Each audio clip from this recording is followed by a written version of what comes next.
This Week in Richmond is made possible in part by Dignity Memorial, caring for our communities with a network of funeral homes and cemeteries in Virginia and throughout North America. More information about Dignity Memorial's providers is online at dignitymemorial.com. The Virginia Chamber of Commerce, the voice of the Virginia business community, working in legislative, regulatory, and political arenas to promote the free enterprise system. Information at vachamber.com. Virginia hospitals and health systems provide jobs. They support our economy and promote public health. Local hospitals are always open to help people with unexpected health needs. Having a stable healthcare network is vital. Virginia hospitals are our lifeline. I just received a letter from a student who thanked me for instilling the love of math in him. That's why I teach.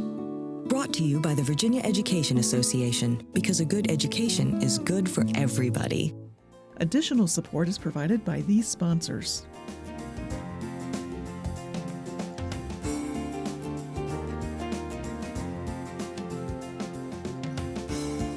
And by the members of Virginia's public television stations. Thank you.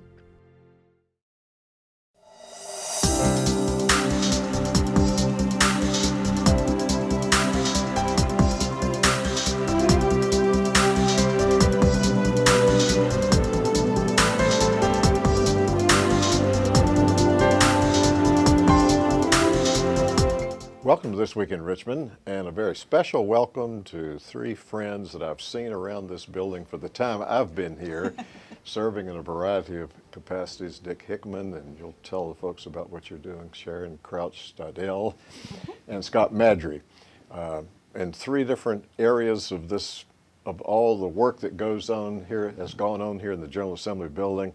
And really appreciate your coming on. Your offices, at the time we're having the conversation, have already moved out of the building. So you came back into this old building for the opportunity that I'm having to be able to have a conversation with you. Dick, I think we determined that you came into this building first. In fact, you started working for the state before this building was really in service. Well, actually, David, my first memory of this building goes back to December of 1971 when I was a student. Wasn't actually working in the building, but I remember the building very clearly. And as you know, this building, the original portion of this building was built about 1912, and the architect was Marcellus Wright, who was a well-known Richmond architect. And then the tower that we're located in was added in the 1920s. And then in 1964, the newer portion of the building was added by Life Insurance Company of Virginia, and the architect was Mark Wright, who was the son of the original architect. Oh, that's so interesting. The building is a combination of portions that were built at several different times over many years. But the first time that I remember walking into this building, actually I was a student at the University of Virginia in 1971, and a real good friend of mine and I were applying for jobs in Richmond for the following summer. And actually I was interviewing at City Hall with Elijah Rogers, who was the assistant city manager. And that following summer in 1972, I was a city manager's intern. But in December of 1971, after our job interviews, my old friend Joe Norton and I decided to visit Carol Amato, who worked for the community college system. And so we walked into this old building across the street from Old City Hall. Don't remember the name of it at the time, but I remember very clearly that we rode an elevator up to an upper floor, and we walked down a hallway, and my memory of the hallway is exactly the layout of our floor on the committee today. But as I remember that hallway in 1971, there were old linoleum floors, old green walls that probably hadn't been painted since the 1940s. And we turned, and after the elevator, we turned, walked down the hall, and turned into Carol's office, and she had a beautiful view of the Capitol. I don't know exactly that this was the 10th floor where I ended up working, but it was one of the upper floors, and the community college system, which was formed under Governor Godwin actually created in 1966. The community college central office leased space for office space in this building for a number of years. So in 1971, that's where their offices were. So the state was actually in this building in the late 1960s. I actually went to work for JLARC in 1974, and for several years JLARC was in the old First and Merchants building at 9th and Main. And JLARC moved into this building sometime in 1978. I was in Washington at the time, but then I took the job with the Senate Finance Committee, accepted the position in August of 1979. My first day on the job was October 1st of 1979, and we moved into the 10th floor of the General Assembly building. First we moved into the 6th floor and were located in the President Pro Tem's office, but then a few weeks later we moved up to the 10th floor, which was wide open. The renovations had not been completed, and there were only 3 offices laid out, and the rest of the floor was just completely open. So we've had the staff offices of the Senate Finance Committee on the 10th floor with many physical changes in the space since 1979. And Sharon, you came in some years later, not too much later. Not too much later, but in the mid-70s, I was a student working here, and we were, I guess, towards the end of the 70s, we were moving into this building, and I participated in that move and was very excited with the new, fresh building, very modern, and lovely committee rooms. I don't think we would view those committee rooms as lovely today, but at the time they were, you know, state-of-the-art with wonderful lighting. That wasn't embraced by all, but it was an exciting time. Very different than what it is, and what kind of watched the building evolve with as we've changed our processes and embraced technology, actually put technology into the building that didn't exist when we moved into this building. So that's something that's happened with time. That must have been something in an old building, as old as these different portions of this building are, to bring in the new technology. It was. When we, not as challenging as the Capitol building was back in the 70s running technology, but certainly it had its challenges. And I remember when we put the first network and ran fiber through the building for a fiber backbone to do a modern network, we certainly had the asbestos challenges, but then we, in order to connect the building, the 2 sides of the building, we had to run fiber through the basement, and at times I was crawling through some very strange parts of the building that, you know, had mud walls, and you would duck under things, and I found out later I was actually at times walking under parts of a parking garage that were left within this building when the buildings were put together. And so there's some interesting labyrinths down in the depths of the General Assembly building. Right. So, which always added to complexities when we were running fiber and cable and such. And Scott, you came in just a little after that. I came in a few years after that. It was early January 1986, the closing days of the Robb administration, and we were preparing for the inauguration of soon-to-be Governor Belial's. And like Dick and Sharon, I came in as a student intern from the University of Richmond, working in a member office, working for then Delegate Jim Dillard of Fairfax. But yes, it was a very different time, and I remember well that there was very little technology even in the mid-'80s in the building. We were still using electric typewriters to do all of our correspondence. There was no email. There was no legislative information system to do research on bills or find a bill status. It was a very different time. I walked by the now vacant former bill room coming into the studio this morning and was reflecting on how essential that room was in the 80s and on into the 90s until technology Absolutely. somewhat made it less important to visitors coming to the Capitol. Yes, I think they had a pickup room, and everybody that needed access to the legislation would come and get their bill packets, and I think that was extremely essential. Those of us, I actually worked on the clerk staff as a student, setting up the committee books with all of the bills and the books on the House floor with all of the bills, and we would have to come down to this bill room to get those bills, which at times would have late arrivals because back then the bills were a unique size. They were half of an 8.5 by 11 sheet of paper, so it required getting the bills from a special printer who was actually north of here, and so weather would at times slow down the arrival of bills to the bill room, and the bill room started doing some, production then of the bills internally if amendments needed to be done. I remember there was a very old copy type machine that they would run things off on. That was definitely, everybody needed to go there to get their information because the internet was not widely popular at that time.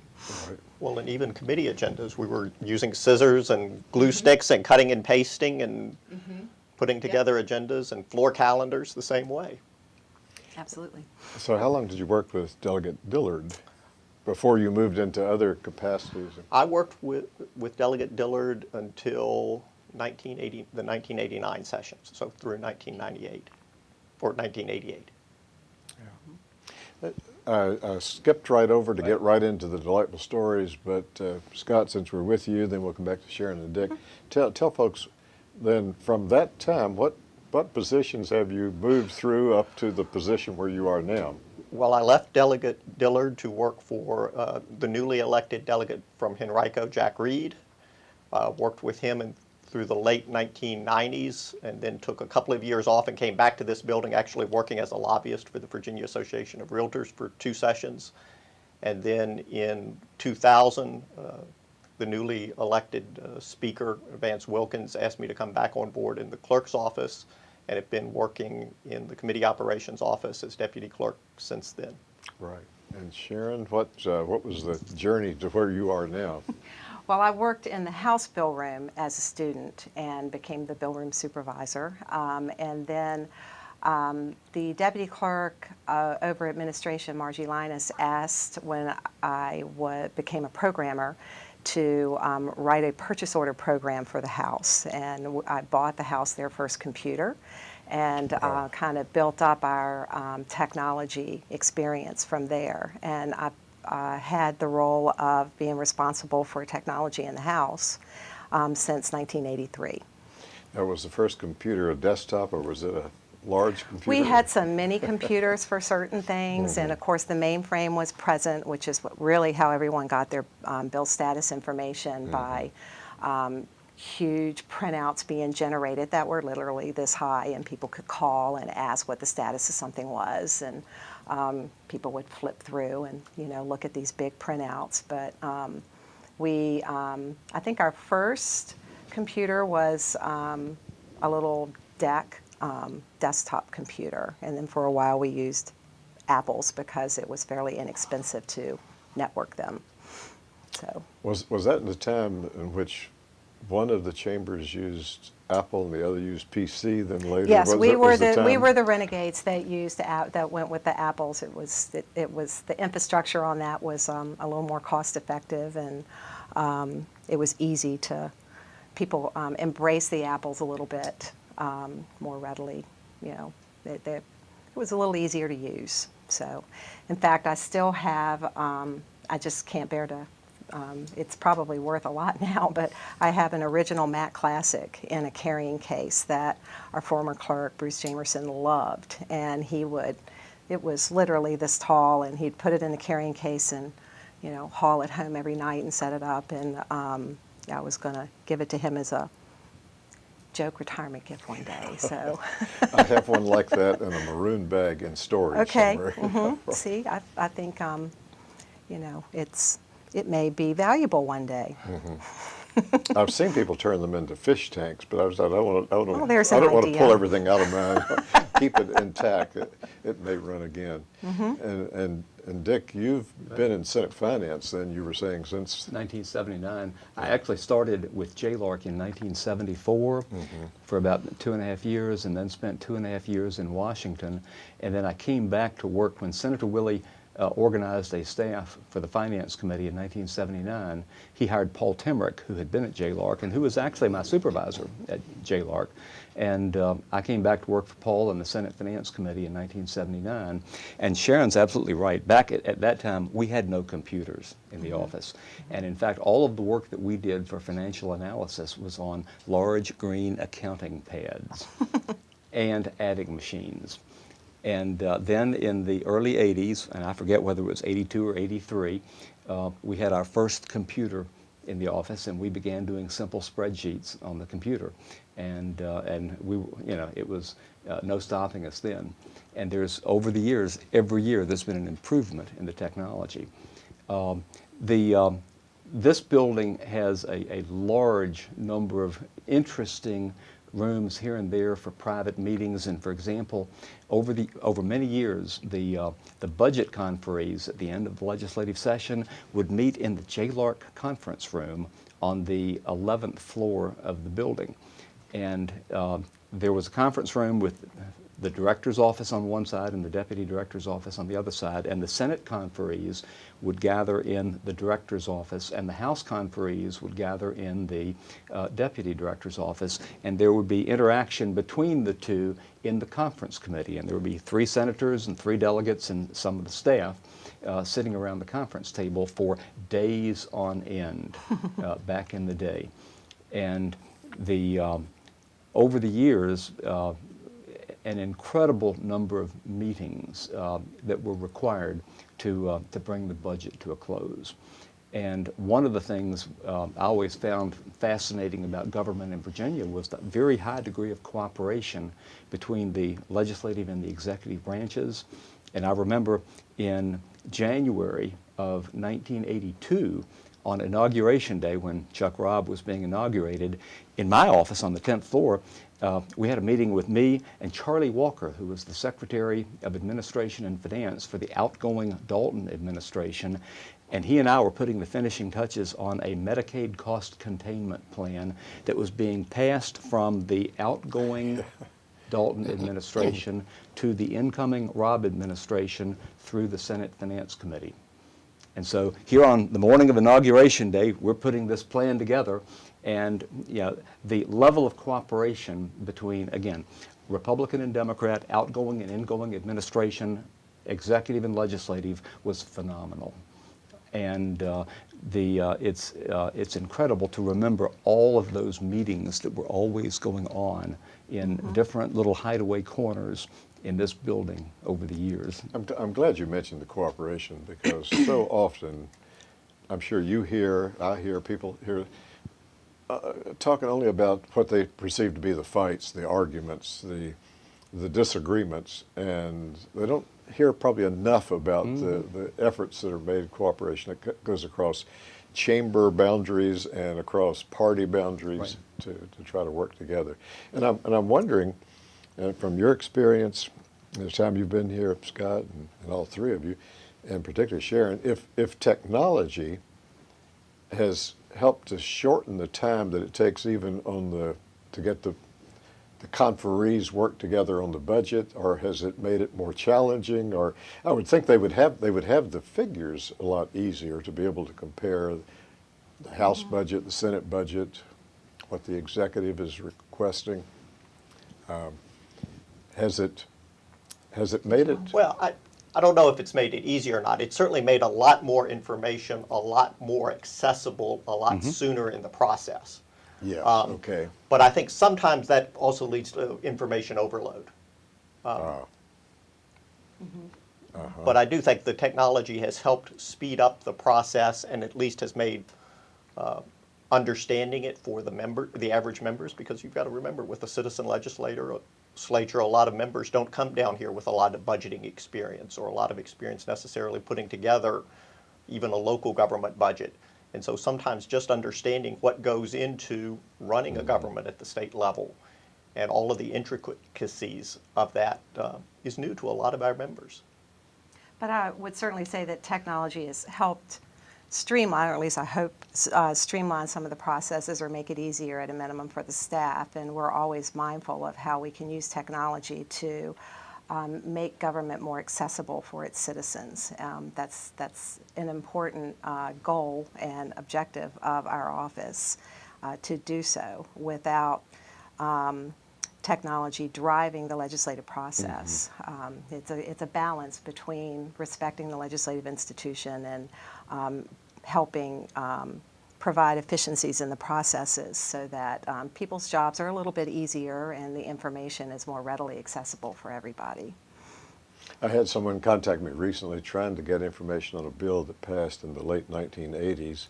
And so I'm not finding it on the system. I said, well, no, 1994 and forward. And I said, I don't think I have a copy of that in my files. And if I sent her to the right place, I think she went to the Library of Virginia. That's ultimately where the bills go, yes. To do some research there. So there's a wealth of history before 1994 that people have to really dig to be able to get.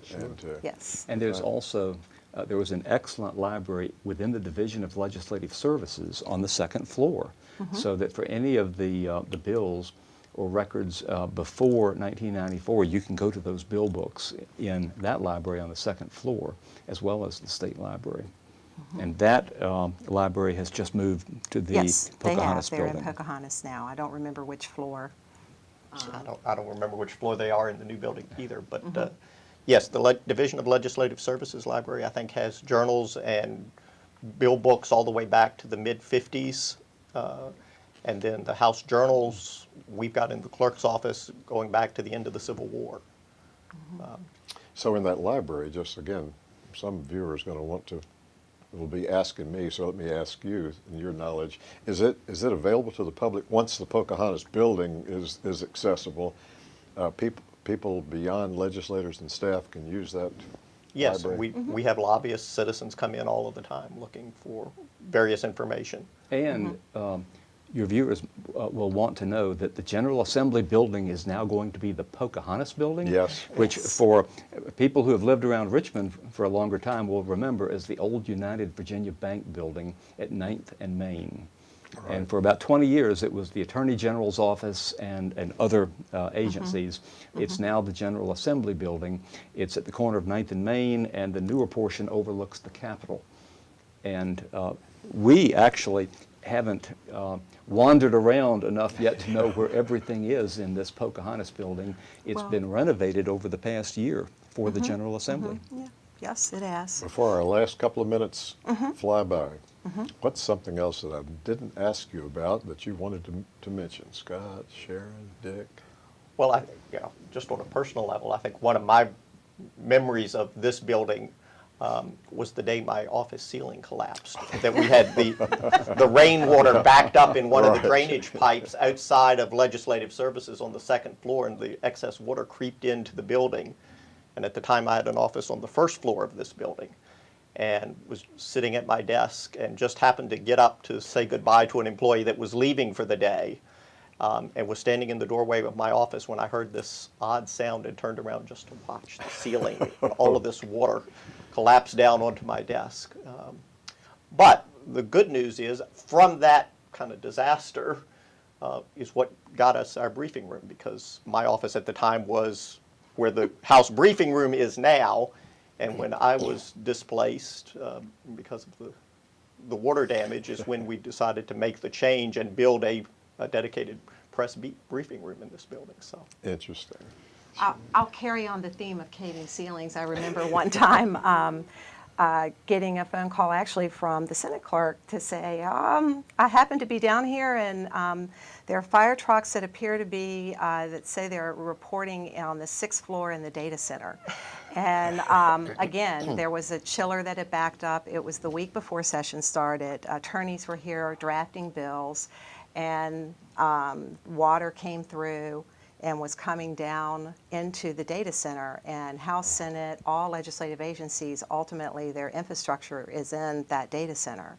And so I dropped what I was doing and drove downtown and waited until the fire department gave us the all clear to get into the computer room. And we started very quickly moving things and just hoping that when we turned them back on, they were going to come back up and attorneys could continue their work and we could move on. And that's the type of thing that probably resonates throughout many of our stories and why we're moving. Yes. It's time. And I think time is up, so it's time to make the move. Yes. And, Right. and thank you all three very Thank you, much for Benji. being Thank on This you. Week in Richmond. Thank you.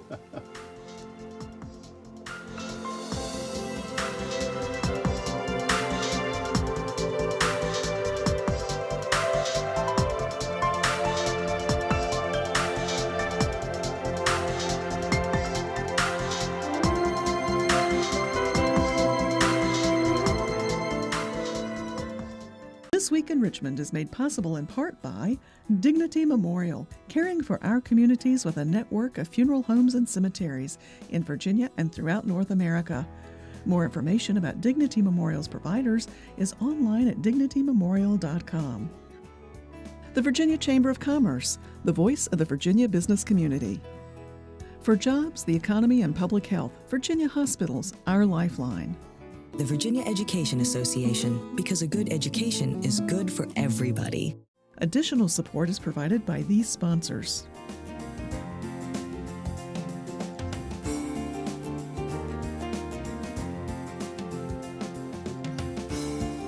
And by the members of Virginia's public television stations. Thank you.